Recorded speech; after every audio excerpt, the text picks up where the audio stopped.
这个储存空间本来100多 mega 了，然后把那个快取资料点按一下，清除，这已经清除过了，才变成430.67 mega。为什么要做这种事呢？你看，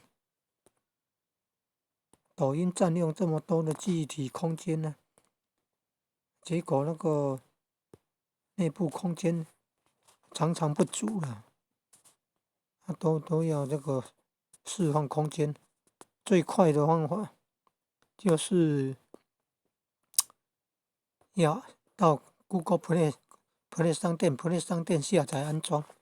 下载安装过程因为空间不足，它会要求释出空间，然后就可以看出那个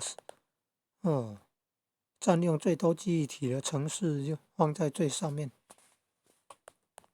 抖音第一啊，你看以前那个 Line 也是占用很多 Giga， 但删掉过程会把那个对话记录暂存在云端硬碟，等待重新下载安装会复原，很方便的。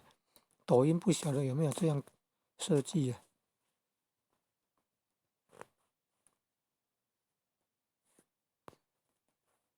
这个过程就是要按这个了，按这个绿色的字进去，然后要把快取资料按一下，按确定，可能要按几次。这个已经清除过了，这个也清除过了，本来100多变400多了。是怎么要做这种事的？就是内部空间不足了，就赶快到 Play 商店去下载安装。你看，文字扫描器，把它在搜寻栏输入文字扫描器。这个文字扫描器也真好用，左右方向的很准的，直的有时候也可以扫描，只要没有什么地名线、书名线、人名线、格线符号、标点符号，等等，标点符号可能还可以，就扫描结果会比较准确。横的为准啊，直的有时候也可以用，但是不要有其他的符号会影响。是这样操作来的啦，有没有看到文字扫描器？就是输入文字扫描器，选这个，你看这个 OCR 文字扫描仪就是文字扫描器。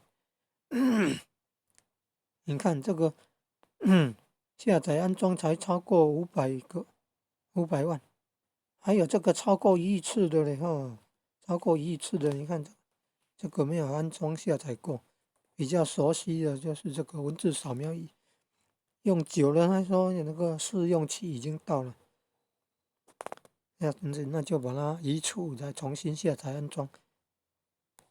文字扫描仪没有说什么经过一个月还是多久以后都要自动要交会，但是这个 CS 没有做过，不知道。有的手机程式虽然说是什么免费的，但是到期试用期过了以后会自动要算费用要小心了。试用期到了以后会自动计费的，要小心哦。